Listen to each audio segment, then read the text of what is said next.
Hey guys, welcome back to another Facebook Live broadcast. My name is Sarah King. I am a Parkinson's physical therapist and founder of Invigorate Physical Therapy and Wellness here in Austin, Texas, and I'm so excited to chat with you today about Parkinson's and cycling. So, have you possibly heard about the benefits of cycling for Parkinson's disease? Or maybe you've wondered if bike riding can really have an impact on your Parkinson's symptoms.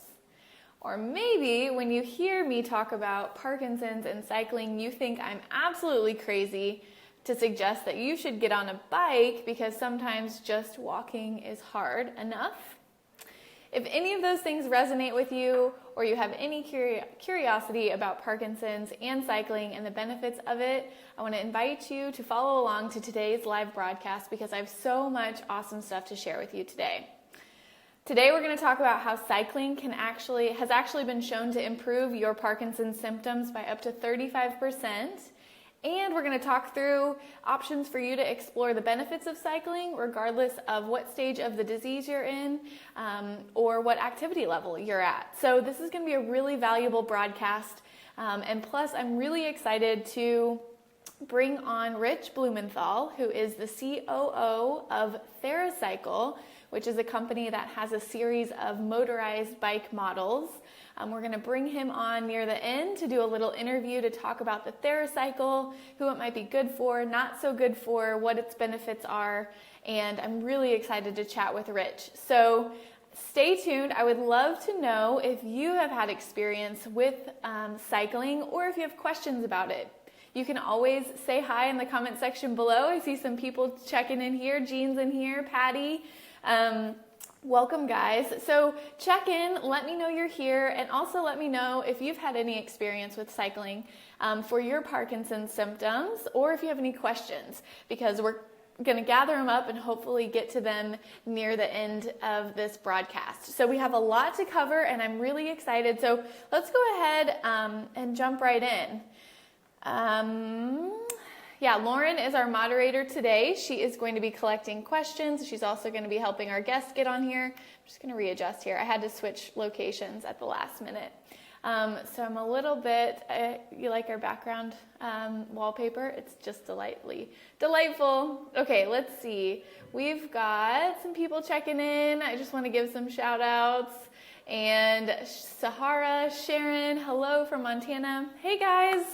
Okay, so I want to ask you all a quick question. We've got a good group in here. So I want you, at any time during this broadcast, you can push the little button below that's got a thumbs up, a heart, a sad face, an angry face, whatever resonates with you. So that's how you participate. That's how I know that you're watching. Since we can't talk really face to face, I can see your comments and I can see your likes, your loves, your sads. So I have a quick question for you. I would love to know, you can just give me a thumbs up if you've seen any of the stories on the nightly news about cycling for Parkinson's. So I know that there are a few that circulate around, and maybe you've seen the one where there's a man diagnosed with Parkinson's and he has really bad freezing. His physical therapist is trying to get him to walk, but he has really, really bad freezing. But the second that you get him on a bike, those things are gone, and he's just pedaling around the parking lot like nothing's gone wrong at all. I see some thumbs up. Or maybe you've seen the video that's talking about Jay Albert's cycling study, how he got on a tandem bike with someone diagnosed with Parkinson's. They went on a ride, and at the end of the ride, his tremor was gone.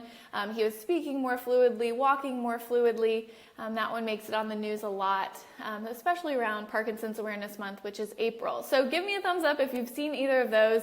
I know that I've seen them all, and when they start to circulate, people send them to me, which I love. And the question that usually comes with it is, should I be doing this? Is cycling good for everyone with Parkinson's? Should I be finding a bike? Should I be out there riding tandem? And I'm going to answer all of those questions and more today. So in order to answer that question, I'm going to talk about the evidence around cycling that highlights a concept called forced use exercise. I'm going to talk about what forced use exercise is and how it can apply to your exercise program, and then what options for cycling there are according to your activity level and your symptom level. So first off, I just want to talk briefly about the most prominent cycling study for Parkinson's. And don't tune me out. I'm going to try and keep it very easy to understand. I'm not going to go really medical jargon, but I think it's important if you're really wondering if Parkinson's, if your symptoms can benefit from cycling. So Jay Alberts has a PhD. He's a neuroscientist, and he's at the Cleveland Clinic. He went on a 50-mile tandem bike ride with someone diagnosed with Parkinson's, and at the end of it, this person's tremors had completely disappeared. So he thought, I want to make a study out of that. And so that prompted a study in 2009 where he asked Parkinson's clients, Parkinson's patients, to come in and exercise at a higher effort than their default comfortable pace. So when I'm talking through here, we have two groups. We have a group of people who are on bikes that are being forced to exercise at a higher effort rate than they would at a comfortable pace. And then we have a group in the study who just went their voluntary pace, which just meant they set their own pace. They weren't pushed above their comfort level. And so this study was 8 weeks long. Participants got on the bike 3 days a week for 45 minutes apiece. And it was a tandem cycle, so you can imagine getting on a bike behind a trainer where the trainer is doing 75% of the work, and you're on the back of it doing about 25% of the work. Your heart rate is getting up to about 60 to 80% of your heart rate maximum, which is the recommended for Parkinson's, in both of the groups. The difference is that in the forced use group, they were trying to get to 80 rotations per minute, which is pretty quick. In the voluntary group, where you get to set your own pace, they went about an average of 60 rotations per minute, or RPMs.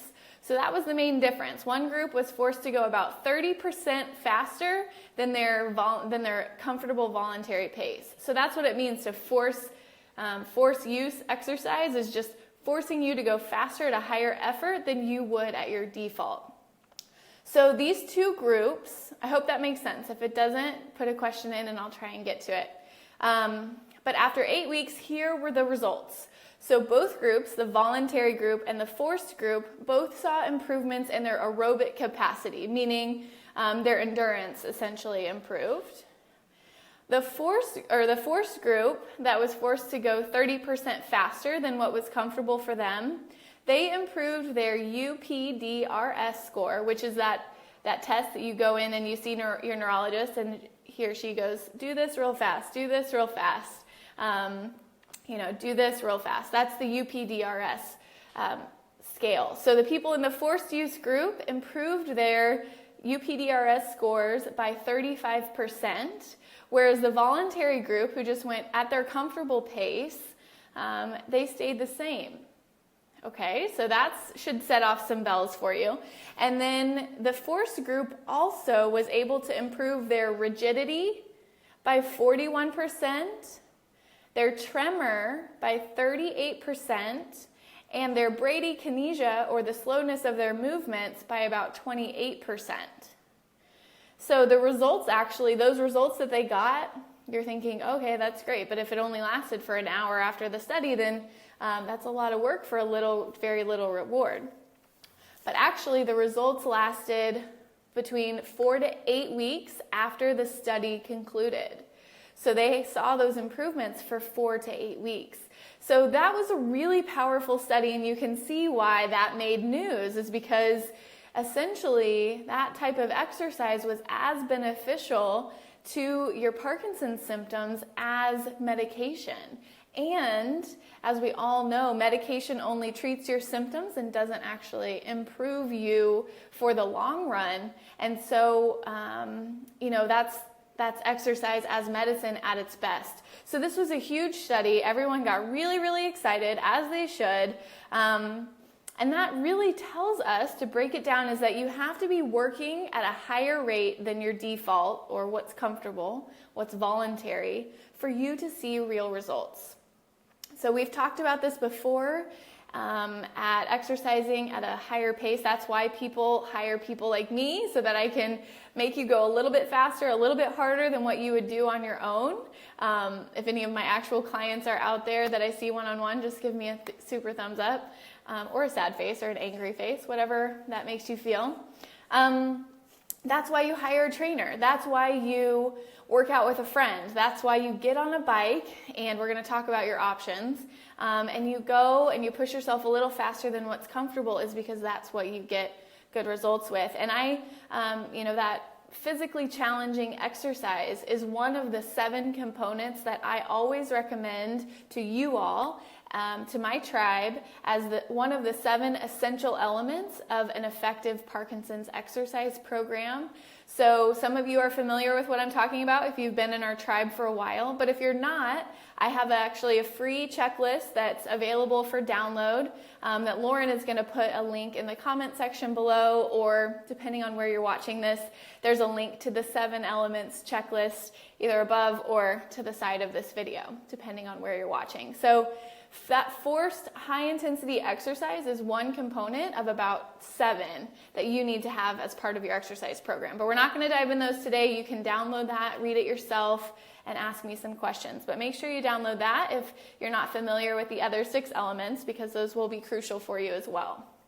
Okay, so now let's talk about the second study for cycling and Parkinson's. We're only going to talk about 2. So the second study by the same person, Jay Alberts, was performed in 2011, which is 2 years after this first study, and it looked at the impact of passive cycling for Parkinson's symptoms. So essentially what they did is they used a motorized bike that moves your legs for you, and requires you to put 0% effort into the pedals. So they thought, is the impactful part the fast movement? Do people even have to do any work, or can we just make the legs move and get the same results? So they did a study that was once a week for 30 minutes for 4 weeks. So a little bit different setup, and people came in and they got on the bike and they got their legs moved for them. Their heart rate didn't change at all, and they put in 0 effort into moving the pedals.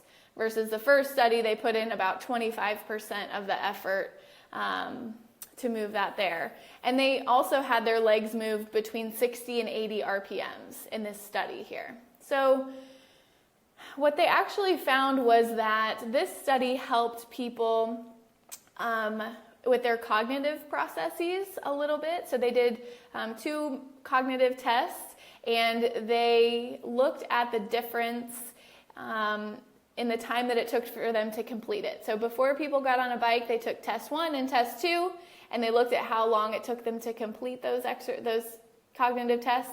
And then after they were done, they took test 1 and test 2 again, and they looked at the difference in the completion time. So it actually, people after they got off the bike, when it was moving their legs for them, they were able to do cognitive tests a little faster, which was a sign of cognitive kind of improvements a little bit. But there were no other changes as far as bradykinesia, rigidity, anything as far as tremor that the first study found. So there were significant decreases in the mental tests, which suggests that passive cycling can improve executive function in individuals with Parkinson's. So that was beneficial. They still saw some benefits from just moving your legs, and they said that although passive cycling is not expected to promote improvements in executive function as much as aerobic exercise, where you actually get your heart rate up, this type of therapy could be useful for Parkinson's patients who are unable to exercise in the recommended aerobic zones because of disease severity, cardiovascular disease, muscle weakness, or other disability. So they said that essentially this passive type of movement was beneficial for certain stages along the disease to help improve cognitive function. So while this study was set up a little bit differently, you can see that there are definite differences in doing exercise at a pace that is above what's comfortable or forced, at what's comfortable, which is voluntary, and then passive, which is obviously no effort at all. So if this is making sense so far, if you're still with me after the science jargon, just give me a thumbs up, because we're going to move on. But those are the two studies around cycling specifically that we're going to talk about today. There are many, many other studies around high-intensity exercise and the benefits of high-intensity exercise that we're not going to cover today. Okay, good. You guys are still with me. So we're going to now talk about, now that we know the exercise recommendations for cycling and why and when it's beneficial, which is when you're working harder than what's comfortable, let's talk about what options you have. And then we'll bring Rich on, which we are so excited to talk with Rich here in a minute. So there are options for everyone when it comes to cycling. So whether you are very early on in the, like very close to your diagnosis, or you're farther down the line, everyone has an option here. So I'm going to go from maybe the most independent, maybe most scary for some, and then we're going to work our way down to a little bit more supportive, a little bit safer options, a little bit more specific to Parkinson's. But the first and most obvious option for cycling for Parkinson's is just getting on your bike and going out and riding it in the road. If you do this, which I know that there are some people in our tribe that do, Wyman, Elir, I know you guys are both bike riders. If you ride your bike outside on the road, give me a thumbs up. I know there are tons of you out there. So you can go out there and ride solo, obviously. You can get a tandem bike, you on the front and someone you're not married to on the back, or vice versa. Get on a tandem bike. That's one recommendation Jay Alberts always makes, is don't tandem cycle with your, if you're married to that person, because you won't be married for very long, which I think is a great idea. You can also go out in a group, and this is really nice because when you're riding with a group, you're not setting the pace, right? Someone else might be setting a pace that's slightly above what's comfortable for you, so that you're forced to work a little bit harder than you would if you were just out for a stroll. I am blanking on his name, but I know maybe it was Matthew. Actually, I'm not sure. But put a comment talking about riding in Hawaii and just kind of a comfortable ride looking around. When you're with a group, you're trying to keep up with the group. You're trying to go a little bit faster. So group training and group rides are really great.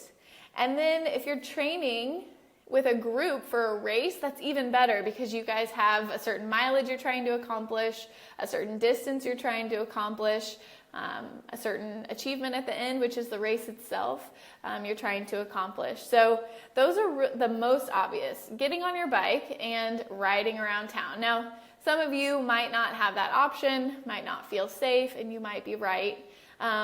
So I want to encourage you to check out a few of these resources for indoor cycling classes. Now, indoor cycling classes can be general exercise biking classes. You know, Gold's Gym or 24-Hour Fitness has, they call them spin class sometimes, or cycling class, that you could easily go into, hop on the bike and participate. They are going to push you faster than what's comfortable, so that's a great option. But if you are looking for maybe a trainer, a cycling coach who is more familiar with Parkinson's, we have a couple options for you, which I was really excited to find when I was researching for this Facebook Live. The first one I want to tell you about that might be a little bit, it's well known in the Parkinson's community, but you may not have heard about it, is called Pedaling for Parkinson's, which I think was established in conjunction with Jay Alberts, who was the cycling study author. And they have 90 programs and satellite locations in 8 states, I believe. And Lauren is going to post a couple of these resources. So the Pedaling for Parkinson's, she's going to put a map of different locations around the United States. Just a Google map where you can find a local YMCA, a local community college or gym that's offering a Pedaling for Parkinson's formal class. And there's also another option for you, which is a group called Parkinson's Cycling Coach. And I talked to the woman who helped establish this. Her name's Kathy Harmon. And she worked with Jay Albert's lab before or during the study, and then she went on to create with her partner this Parkinson cycling coaching program. And they train people to become cycling coaches for people with Parkinson's and to set up classes all around the United States, which is really amazing. And they have a search tool on their website where you can go in and search for your zip code or your state or your city, and it'll pop back any classes, Parkinson cycling classes that are within, I think, you can set your radius 50 miles, 100 miles to you, so that you can go out and join a class. So those are really great resources, Parkinson Cycling Coach and Pedaling for Parkinson's. And Lauren, again, is going to put the link to both of those class finders in the comment section below. So make sure you check those out. And eventually this will be linked to a blog post that has all this information as well. So there are over 200 coaches that Kathy has in her database at Parkinson Cycling Coach. So you should be able to find one relatively close to you that can help you get on the bike and get started in a way that's safe and they're aware of your Parkinson's symptoms. So is that not the coolest thing ever? That was something that I really learned doing research for this live event. So thank you to Pedaling for Parkinson's and Parkinson Cycling Coach, Kathy, for putting those together. I would love to hear if any of you go to any of those classes. I know there are a lot of you that do. Just let me know. Okay, then we're going to hop into a different resource for you, and that is the Davis-Phinney Foundation. And I think that we've got someone watching from the Davis-Phinney Foundation because I reached out and shared this with them. But their goal as a nonprofit organization is to help people diagnosed with Parkinson's just like you live well. And I've always really loved the Davis-Phinney Foundation because of the emphasis on well-being and health, and that's what we're about here at Invigorate. And so they do a lot of fundraising rides for Parkinson's that take place all across the United States. And Lauren's going to post a link to their website so you can see if there are any rides that are close to you that you could join in on. And maybe if there is, there's a group that's training for it that you could contact and start to train with now that the weather's starting, hopefully, to clear up pretty soon. So the Davis-Phinney Foundation is really amazing. And they have fundraising rides, but you can also go and do a fundraising ride or a formal race. It doesn't have to be to raise money for Parkinson's at all. You can do the MS 150, or there's this really long ride through Iowa called the RAGBRAI, which is RAGBRAI. Lauren's going to put a link. But this race, they pair up with, or the Davis-Phinney Foundation and the Pedaling for Parkinson's group pair up to put a team into the RAGBRAI race across Iowa. And I think they had maybe almost 80 riders, I think, participate recently. So that's an option for you as well. And so there are plenty of things available, whether it's outside, inside, for you to be doing to get on your bike and to start training and to start seeing the impact of some of these benefits for you.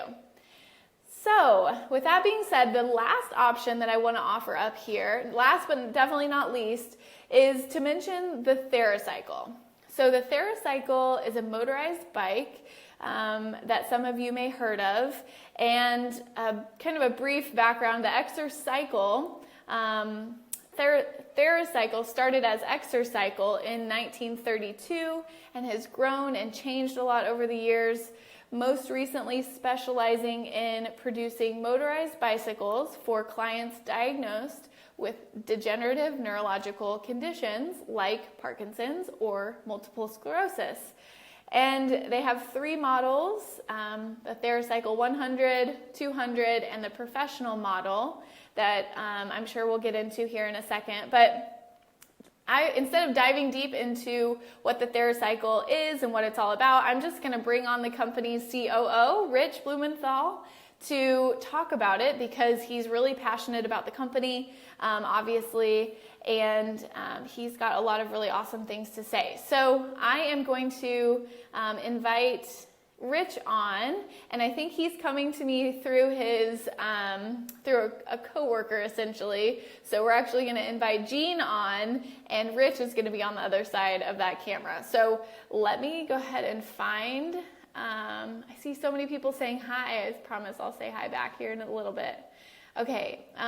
Okay. Here's Jean. So I'm going to go ahead and invite you guys on so that hopefully we can start to chit chat.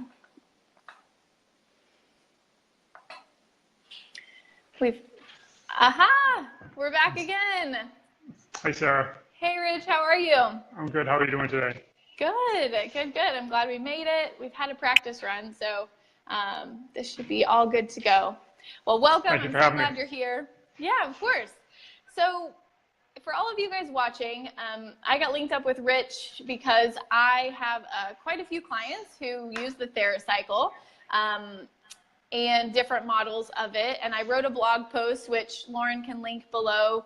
One of my clients, Sandy, purchased the TheraCycle. We walked through how she got it, what her experience was with it. She's very pleased, still uses it to this day. I think she's even watching this. So I fielded a lot of questions about the TheraCycle, and I thought that it would be just best to bring Rich on to represent his company, talk about it, and answer all those questions so that they're all in one place.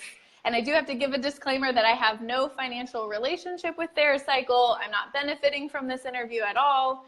I just talked to Rich and his team and was really inspired by the passion that they have for the Parkinson's community and wanted to bring them on. So this is for informational purposes only, and I'm really excited about it. So anyway, shall we get started? Sure. Thanks, Sarah. Sure. Okay, so I guess we'll just start off by maybe you can just tell us how you got involved with TheraCycle and a little bit about your background.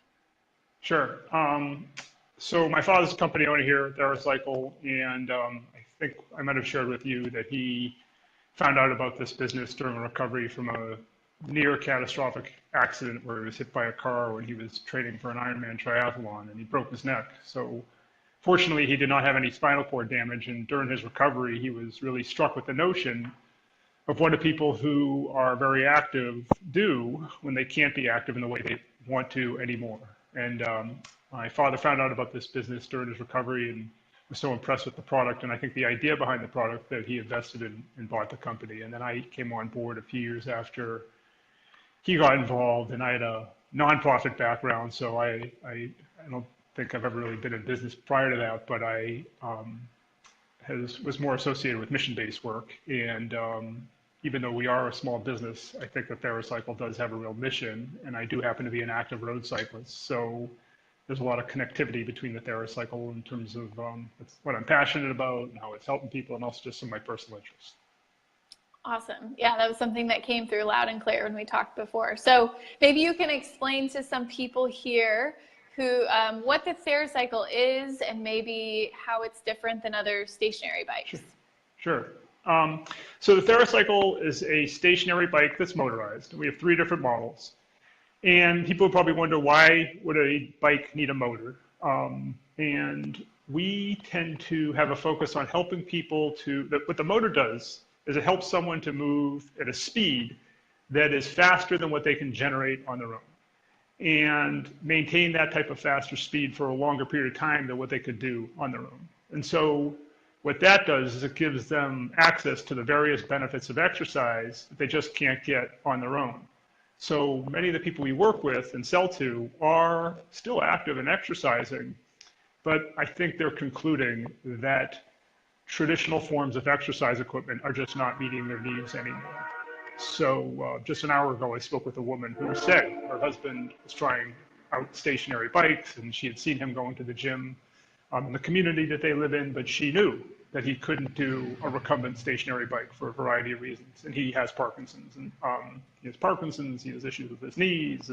There's a couple of hurdles there. And so the TheraCycle is like something that would be really well suited to that individual's needs, where he is still ambulatory, he's still independent. He doesn't even use a cane, but at the same time, his needs from his Parkinson's are a little more advanced than what a normal bike would provide. Right, right. So what kinds of results do people report back to you as far as this gentleman or other people? Sure. What do they notice? Our customers have some really amazing results. I think every week we get unsolicited calls from people who have purchased a bike who are 2 weeks in, 4 weeks in, 8 weeks in, 10 weeks in, and they're reporting back to us about the benefits that they've received from using the TheraCycle. And like I mentioned, these are people who are not disabled, a lot of times consider themselves to be fully disabled and wheelchair bound. They're still active and independent, but they're a little bit past, like I said, what normal equipment can help them with. So improvements in walking and balance are that's the area where clearly we get the most positive feedback from our customers. But I think the benefits are wide ranging. You hear about people having decreases in stiffness and rigidity. Their stamina's improved, so they tell us about, they could do more. As an example, you'll hear about an older couple where they would say during the day, they used to spend all day together running errands, and then they would go out for lunch, and they can't do that anymore. They can only do one thing, and then they have to come home. But instead, they'll say, well, we were able to go out and do a whole afternoon's worth of things, and then go get lunch together. And that's something we hadn't been able to do in a long time. Or they'll be able to enjoy people's company, their grandkids, their kids. And so improvements in walking and balance, that's clearly the area we get the most benefit. But I think a lot of our customers have some ancillary benefits. They're connected in terms of stamina, strength in their leg. And as you know, with a lot of your clients, they're kind of having a gradual decrease in, I think, their strength and stamina. And so sometimes it's not like they just can't move. They just are kind of having this slow decline. And so the TheraCycle, I think it just helps them to kind of get back on top of their symptoms and feel like they're getting some real benefit. Yeah. Something that I can appreciate too about the TheraCycle that I've seen with all of my clients who have one is that some days they need a little bit of help getting started. They're just a little bit stiff in the morning, slow in the morning, and so we'll get on the TheraCycle and we'll loosen up a bit. And maybe they'll let it move them for a few minutes, but then we'll start to gradually, pull with the arms, push with the legs to where they're participating and moving more. And so it's kind of that nice transition from not feeling like I can do anything to like, okay, my blood's pumping and now I can kind of unlock some of these, benefits. So that's something that I really, really appreciate. I think there's a lot of our customers. I'm sorry, go ahead, Sarah. Nope, that's okay. Go ahead. I was just going to mention, I think it's really common for TheraCycle users to ride for just 5 or 10 minutes first thing in the morning, and it really helps them to kind of decrease their stiffness and rigidity and get a subtle improvement in circulation and loosen up. And we know from speaking to people who are living with Parkinson's that it takes them a long time sometimes to get going. So I think that is worth noting because it's something to communicate to our users that when they're investing in a TheraCycle, it's not just something they ride for 3 or 4 days a week, but they could use it 5 minutes in the morning when they get up. As I mentioned, a lot of our customers are still pretty active and they're still self-motivated. So sometimes they might be doing a variety of activities across the day, going for a walk, walking their dog, playing with their grandkids. And then, or people who are on the younger side, maybe still working. And when they get home at maybe 5 or 6 o'clock, what they might do is just get on the bike for a gentler 5 or 10 minute ride, and they feel like it really rejuvenates them and helps them to get a bit of a jump start. Mm-hmm. Yep, I've seen that as well. And I love it as a supplement to the things that I work with people on that is off the bike. I'm a Parkinson's Wellness Recovery Certified Therapist, and so we do our power moves supplemented by the bike, and it can loosen up a lot of really awesome things. So when we're talking about that, I know because I've used a TheraCycle, but maybe people who are watching, they've just learned about how it's important to not just let your legs and arms kind of go for a ride, but to participate a little bit. The power of, using your own force. So how on the TheraCycle will they know if they're contributing some of that power? How can they kind of tailor it to reading if they're doing some work, I guess, without completely stealing the answer away from you? Sure. So with the TheraCycle, it has what's called a variable speed motor. And so what that means is you can set that range anywhere from 1 to 15 miles an hour. So you can be as passive as you'd like or as assertive as you'd like. And so if someone wants to just get that gentle 5-minute ride, they can ride at a slower pace and just let it get moving. There's that handlebar component on the TheraCycle that goes back and forth, almost like a rowing motion. So that helps to engage their upper body in terms of arms, back, shoulder, and the torso, which is really helpful to our customers with Parkinson's in terms of getting some improved range of motion in their midsection and improving with their posture. But they can also ride really assertively and turn up the speed. And so if you set the TheraCycle at, for example, 10 miles an hour, you could try to push past the 10 miles an hour the bike's set at, and you'll start to feel resistance similar to the way you would if you were on a road bike. If you're riding along on the flat ground at 10 miles an hour and you want to push up to 12, 13, 14 miles an hour, you're going to feel that resistance in your pedals. And the TheraCycle is in some ways similar. Yep. And I can tell you that I have gotten on the TheraCycle and tried it myself just because I'm a curious individual, and you can feel the resistance. That is 100% true. Okay, so you kind of walked through who's best suited for the TheraCycle, but is there anything else you wanted to say about maybe who you feel like is a really good fit for this TheraCycle, or who maybe isn't a good fit for the TheraCycle? Well, we're not physical therapists here or neurologists, but I think I'd just like to mention, so we interact with a lot of individuals who are living with Parkinson's and other progressive neurological disorders. And so we are informed about how they're affected by the disease. And I think I had mentioned to you, Sarah, that I feel like there's this profile of the people that we're well suited to serve. And you have all these people out there who tend to be pretty self-motivated, and they're looking for exercise answers to kind of help manage their symptoms. And I feel like every day we pick up the phone, you can hear the frustration in their voice. They're kind of running into a bit of a roadblock. And I had a nurse who was interested in the TheraCycle from up in the Boston area tell us that the Parkinson's symptoms, I think she said they sleep, they creep, and then they leap. And so there's these people where I think they're managing their symptoms and they're kind of creeping along. But unfortunately, at some point, their symptoms become more challenging. So they've seen some type of a progression of their disease, and that's concerning. And as a result of that, they're looking for alternatives. And so I feel like there's so many people that are out there who could really benefit from our equipment. So we don't advocate that everyone who has Parkinson's needs a TheraCycle. There's many people for years, they go on and they're able to manage their own PD symptoms with just traditional forms of exercise equipment and other programs like, I'm sure you know about, like Rock Steady Boxing and LSVT and all these other progressive therapy treatments. But at some point, when their symptoms do kind of start to almost go from creep to leap a little bit, we can really help these people to, I think, manage their symptoms and give them a bit of a boost when they're feeling frustrated and they're seeing that what they had done traditionally is just not providing them with the same benefit. So there's all these people, they're that kind of in between and in betwixt place, I think, Sarah, where, like I mentioned, the gentleman earlier who said his wife indicated that he can't ride a recumbent. He has a hard time getting on it. He has a hard time getting the cadence up, and he can only do it for a short period of time. And it's disappointing and it's frustrating. But but at the same time, this is a man who's not even using a cane yet. He's kind of on the cusp of starting to use a cane because he has some imbalance issues.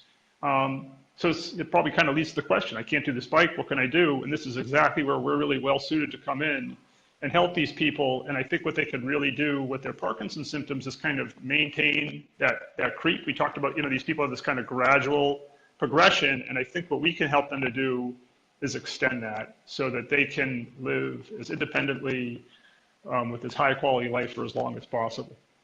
Mm-hmm. We're all about that here, that's for sure. So maybe quickly you can explain the difference between the three models. Sure. Yeah. So the TheraCycle 100 does not have a seat, and that is primarily designed for people who are in a wheelchair situation. We don't sell many of those to people who have Parkinson's. Most of the users who are interested in the TheraCycle 100 are people who might have had a spinal cord injury or a severe stroke or maybe advanced MS. And then there's a TheraCycle 200, which is the large majority of our sales are made up of the TheraCycle 200. And that has the seat, like a recumbent seat with the seat back, so it's really safe. It has a step-through design, so it's easy to get on and off, which is really important for our customers. The weight of the bike is down low, so it's a solid, heavy-duty construction. So for someone who's got some type of a imbalance concern, similar to a client of yours may use a car door to get into a vehicle, they can rely on the weight of the bike to get on and off. And then there's a TheraCycle Pro version is the third model, and the Pro has a swivel seat that turns out for the side for someone who's got an advanced level of disability. So those are the three models. Clearly the TheraCycle 200 is what we sell most frequently, and it also just kind of seems kind kind of almost organic, that most of the people that come to us, like I said, they're in that in-between place. The 200 just clearly seems like it's the best fit for them, and it's going to meet their needs. One thing that's good is that down the road, if their symptoms progress, you can add on the enhancements from the TheraCycle Pro if needed. So that's really helpful for our customers, because they'll make the investment in the 200 at some point, and then as if might be 2 years or 3 years or 5 years, their symptoms progress, they could swap out and get the swivel seat if they have a more advanced need at some point in time. Okay. And are you able to give maybe like a roundabout cost of each of those for people? I can give you an exact cost. So the exact TheraCycle, so the TheraCycle 100 is $3,500. The TheraCycle 200 is $4,500, and the TheraCycle Pro is $5,800. So we wholeheartedly agree that they are not inexpensive, but at the same time, I think that we have to kind of encourage I think we have to sometimes gently nudge our customers to see that this is a real quality life investment, and that if this bike is going to keep you moving for the next 5 or 6 or 7 or 10 years, then hopefully you'll see that it's a worthwhile cost. It's also, I think you might know, but when people purchase a unit, they have a 30-day trial period. And that's not so unusual, but what I do think really shows that we vote with our feet and with our wallet is that we offer to pay shipping costs to and from a customer. So if someone doesn't you're in Austin, Texas, Sarah, I'm here in Boston, and if someone down there doesn't like the bike, we're gonna pay for the shipping to and from. So we're gonna take a loss, and we've done that so that we could really eliminate any downside for someone to try and see this bike and really confirm, does it work for me, it doesn't not. And we just feel like there's a lot of people out there where if they could really feel better and they could walk better and they could move better, 30 days from getting that bike, it's a cost, but they'll be on board with that because it's something that's real quality life investment. And as we've talked about, the people that tend to demonstrate interest in the TheraCycle, they're people who really, they want to stay moving and they're frustrated. And so I think we try to work with people to do what we can to make it so that, get it, try it. Hey, if it doesn't work out, we'll take it back. If it works, great, we can be best friends. We can be best friends. Yeah, definitely. Okay, and then as far as maintenance is concerned, how do you guys handle maintenance requests? The TheraCycle, there's not very much maintenance to it. You have to there's 1 quart of gear oil that goes in the bike when you purchase it, and then it only needs to be changed once every 5 years. Our bikes are pretty solid and they're really well built. And then in terms of, that's really the only upkeep that somebody needs. The best thing to do is to keep riding it, similar to a road bike, where that's going to keep all the joints and everything just well lubricated and make sure the bike's working. And then if you run into any issues, you can always call us and we'll help to resolve them with our customers. Okay, great. I know Janet Merrick just asked that I'd like to know a local place where I could try it first. And Janet, I think that's what Rich is saying, is that shipping is free. It's a 30-day trial, so you have 30 days to try it out in your home to see if you like it or not, and then they'll take it back if you don't. Is that correct, Rich? Am I on? That is correct. Okay. Yeah. So in response to Janet's question, we don't sell through distributors or resellers. People might ask why. We have kind of an unusual product, so it doesn't really fit into places that might sell traditional forms of exercise equipment, treadmills, elliptical machines, whatever it might be. And so we don't sell through distributors. And the large bulk of our sales, and I think I've communicated this to you, Sarah, are to end users. So we do, if you look at our website, then people would see that our focus is really working with the home user, because these people with Parkinson's really need to have the bike in their home so that they can have access to it every day. And then in addition to that, these kind of short rides that you and I talked about, Sarah, were maybe 5 minutes in the morning or 5 minutes in the end of the day. So we do have a few sales here and there to clinical settings, but that's a very small portion of our business. And we really feel the thing that we at TheraCycle are best suited to do is to help people in the home setting so they can really have the bike woven into the kind of fabric of their daily life and have access to it whenever it works right for them. I know with many of these people with Parkinson's, if they have an issue, if it's up here, if it's snowing, if it's too hot down there in Texas, if somebody's not feeling well with their Parkinson's symptoms for some reason, if their symptoms are exacerbated for a few days, sometimes they're not going to go out and use a bike. And so it seems like it's really important for them to have it in the home setting so they can have access to it when it's right for them. Perfect. Perfect. Okay, and then I think the final question, which may be a trick question, but do you guys recommend to your clients how long or fast they should ride, or how do you direct people on that? Yeah, it's funny. That's the last question I think everyone asks when they purchase a TheraCycle. How long should I ride this for, and how fast? And you know as you know, you're a physical therapist. That's a difficult question to answer because you could have 10, 70-year-old men who were diagnosed on the same day 6 years ago, and all of their symptoms could be quite different. And that's why that 30-day trial is in place, because I think what people need to do is a little bit of trial and error, and they need to kind of determine which speed is comfortable for them and what duration of time is comfortable for them, and then identify their starting point and build from there. And so the research that you talked about earlier has this goal of 80 to 90 revolutions per minute, and that's really the compelling critical evidence that supports how this high cadence work is assisted for people with Parkinson's. But I'll be honest and say that we know that not everyone with Parkinson's can get up there, but maybe the bike can help them to move at 60 or 70 RPMs instead of 45. So that's just that's a bit of an ambiguous answer, but at the same time, we know that it's just wide ranging. And what we field calls from people who just sometimes need, I think, 10 or 15 minutes of coaching and getting started with the bike and kind of helping to identify that starting point. And I also think, Sarah, for many of our customers, it's common for them to have like a therapist like you, where they have a situation where someone they can rely on for just a little bit of guidance and getting started. Then from there, they're off and running. And the last thing I'd say on that is many of the people that come to us, like I've said, they've been active in the past, so they're kind of comfortable with this. They kind of know what they can tolerate, what they can't. But the good thing is it really feels good to them to be moving at a speed that's fast. When we get people that come in to try the bike here, it's heartwarming. I mean, you see, an older gentleman who might have been a marathoner back in the old days, and now he's using a cane, and he comes in, they get on the bike, and you see someone who's 60, 65, 70, get on the bike, and they just light up like a kid at Christmas. I mean, they really are excited about it. And they keep saying, turn up the speed, turn up the speed. They just want to go faster because it really feels good to them. So yeah, it's very nice. Yeah, and I can say I've seen the same from my clients. They just love having their body move fast, and it does feel really good. So I also saw Denchar has a question that may be a little bit of a repeat, but it'll be good to visit it again, is how do you gauge your effort level on the TheraCycle? Well, on the TheraCycle, it shows you input the time and the speed that you want to ride for. Then it shows the time that you're riding for, but it also shows the cadence. And so, the cadence is that critical variable. So our bike does not have heart rate. And so it seems like based on the research, there's kind of two critical variables. And one is the cadence, which is what the TheraCycle helps people get up to these faster speeds. And then the other is a heart rate. So some of our customers, Sarah, they just want to ride for feel. They like to know that it feels good, I'm moving fast.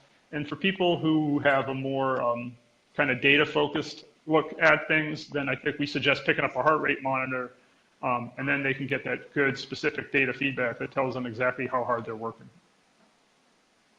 Perfect. Awesome. So Jean, it looks like she's a TheraCycle user, and she said that she rides at 11 miles per hour and never lets the bike do it for her. So I know that you guys have a chart that equates miles per hour to RPMs. So do you remember off the top of your head what 11 miles per hour is? I want to say it's around 60. 66. Every mile per hour 60. Is equivalent. Yeah, 1 mile per hour equals 6 revolutions per minute. So Jean would be riding at 66 revolutions per minute. Right? Okay, great, Jean. Good job. You're above the 60. I think I saw 14 or 15 is the 80 threshold. So keep it up, Jean. Good job. Okay, awesome. Okay, guys. Well, if you have more questions for the TheraCycle team and Rich, you can put them in the comment section below. We may not get to them live, but I'll make sure that they have a copy of all of those questions and can answer them for you. I would say, Rich, is there anything else before I kind of direct people to where to find you guys?